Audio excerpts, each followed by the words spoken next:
तो 14 रैली है। आप सबसे आग्रह है कि देश में गरीब पिछड़ा का आप लोग हक अधिकार के लिए आवाज़ हमेशा बुलंद करते हैं। अभी जो 14 को रैली होगा उसको ईमानदारी से जनता के बीच में भेजिएगा, क्योंकि आप भी एक अपने आप को जज हैं, और आप जज जब हैं अंदर आत्मा से तो उससे डिसाइड कीजिएगा कि गरीब पिछड़ा का बेटा संघर्ष कर रहा तो आप लोग भी मदद कीजिएगा। क्योंकि बड़े बड़े लोग तो आपने देखा कि आज़ादी के 75 साल बाद पहली बार बिहार में एक मल्लाह का बेटा अपना हैसियत बनाया, तो आपने देखा कि दुश्मन क्या किया, हमारे विधायक को खरीद लिया, हमको सरकार से बाहर कर दिया जो सरकार हमने बनाया था। तो दुश्मन भी बहुत है।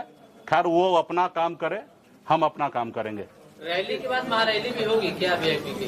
नहीं, इसकी आवश्यकता नहीं। गांव-गांव में एक निषाद का बेटा जागरूक हो चुका है, हाथ में गंगा जल लेके अपने बच्चे का भविष्य के लिए संकल्प ले रहा है कि जो हमारा दोस्त होगा उन्हीं के साथ जाएंगे, जो दुश्मन होगा उसको हराने का काम करेंगे। मुकेश सहनी जी, नीतीश कैबिनेट में ऑफर है, आपका हिस्सा हो सकते हैं? देखिए, अभी हमारी पॉलिटिकल पार्टी है, 2024 में निर्णय हम बहुत जल्द ही लेने वाले हैं रैली के बाद।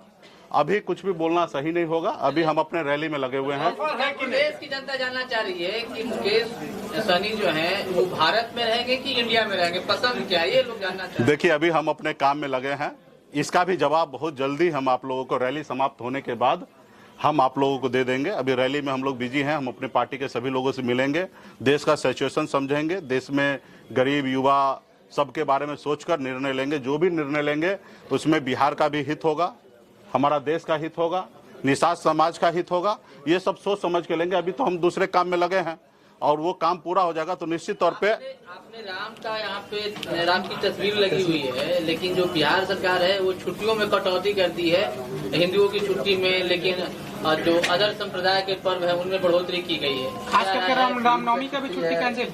देखिए, सरकार मौका मिला, माननीय मुख्यमंत्री नीतीश जी को, सरकार चला रहे हैं और बिहार के बेहतर के लिए उनको जो उचित लग रहा है वो कर रहे हैं। और रहा कि अगर वो गलत करेंगे तो जनता आने वाले समय में परिणाम देंगे। और लगता है कि हमें लगता है कि कुछ छुट्टी को एडजस्ट करके अपने अगर हमारे बच्चे स्कूल अगर पढ़ने के लिए जाएं तो मेरे लिए ज़्यादा अच्छा होगा। लेकिन हाँ, किसी के भावना के साथ हमें नहीं खेलना है। अगर कुछ छुट्टी अगर एडजस्ट होकर अगर हमारे बच्चे स्कूल जाएं तो मेरे लिए ज्यादा अच्छा है। छुट्टियां बढ़ाई जा रही हैं, इस्लामिक त्योहारों में छुट्टियां बढ़ाई जा रही हैं, उस पर क्या? इसकी जानकारी मुझे नहीं है, और आपने कहा मुझे बताइए कौन सा इस्लामिक धार्मिक में छुट्टी बढ़ाया जा रहा है, तो फिर मैं उसका जवाब दूंगा। लगातार चल रही है विषय पर। हाँ हाँ, कब से कब तक ये 14 रैली हो जाएगी? ये अभी कल 29 तारीख से नवंबर से चालू होगा और 6 दिसंबर के बीच में 14 रैली हो जाएगा। एक दिन में 2 रैली होना है, तो 7 दिन में लगातार 7 दिन रैली होगा। हर रोज 2 रैली होगा और 7 दिन में 14 को रैली होगा। केवल बिहार में ही होगा कि उत्तर प्रदेश? बिहार में 11 रैली है, उत्तर प्रदेश में 1 रैली है जौनपुर में, और झारखंड में 2 रैली है। टोटल 14 रैली है। अंतिम दिन रखा गया है मुजफ्फरपुर। क्या ये कले लगाई जाए कि मुकेश सहनी मुजफ्फरपुर से चुनाव लड़ेंगे? नहीं, देखिए, मुजफ्फरपुर निषाद समाज का राजधानी है और 6 दिसंबर को जो है बाबा साहब जी का श्रद्धांजलि दिवस है, इसलिए मुजफ्फरपुर और बेगूसराय रखा गया। उस रोज विशेष कार्यक्रम होगा, उस रोज का रैली जो होगा वो बाबा साहब के नाम होगा। तो ये है, और निश्चित तौर पे मुजफ्फरपुर निषाद का राजधानी है तो वहाँ पे धमक स्पेशल होगा। जी, क्या मान लिया जाए कि आपने तस्वीर जो नाव की लगाई है, अगर 24 का चुनाव जीतना है तो आपके साथ लोगों को आना होगा? हाँ, मेरे नाव पे बैठना पड़ेगा। कोई ये उम्मीद करे कि मैं उसके पीछे पीछे चलूँ तो ये वो कल्पना करना भूल जाए। जिनको अगर 24 में पार लगना है, क्योंकि केवट हम हैं, भगवान श्री राम जी को भी पार लगना था तो केवट महाराज के पास आए थे। उसी तरीके से जिनको भी 24 के चुनाव में आगे निकलना है, सरकार बनाना है, वो निषाद समाज के पीछे आएंगे और निषाद समाज का एजेंडा को अपनाएंगे, तभी उसको नाव पे चढ़ने देंगे। पहले जैसा नहीं है कि प्रभु हम आपको पार लगा रहे हैं बाद में हमको लगा दीजिएगा। नहीं, यहाँ नाव पे चढ़ने से पहले कुछ दीजिए।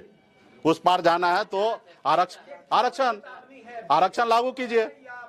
मुकेश जी, अगर आरक्षण नहीं मिलता है हाँ, तो फिर किधर रुख करेंगे? क्या है तीसरा आरक्षण नहीं मिलता तो अभी तो एक एजेंडा है कि भाजपा को हराना है। ठीक है, बहुत बहुत धन्यवाद। मंत्री बनने के बाद वहाँ 3 लोग भारतीय जनता पार्टी के साथ है, लेकिन 7 लोग जो है उनके विरोध में है। तो 3 लोग उनके जिंदाबाद कर रहे हैं, 7 लोग तो मुर्दाबाद भी कर रहे हैं ना।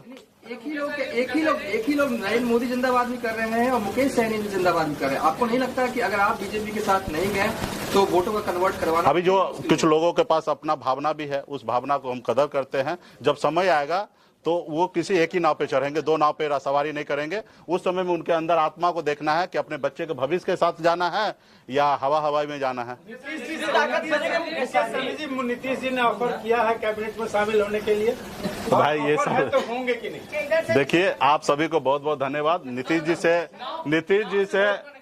जी से हमारे अच्छे संबंध है और विशेष तौर पे नीतीश जी बिहार के लिए अच्छा काम कर रहे हैं। जैसे भी जाति आधारित गणना होने के बाद 15% आरक्षण बढ़ाएं, इसके लिए मैं तहे दिल से धन्यवाद करता हूं कि SC ST OBC का सब आरक्षण जो बढ़ाए हैं, इसके लिए मैं धन्यवाद देता हूं। तो जो काम नीतीश जी अच्छा कर रहे हैं उसके लिए उसको धन्यवाद है।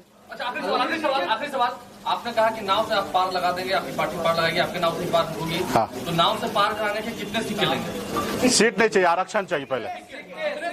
हाँ, सिक्के नहीं, आरक्षण चाहिए। हाँ, आरक्षण चाहिए, सिर्फ आरक्षण। बहुत बहुत धन्यवाद।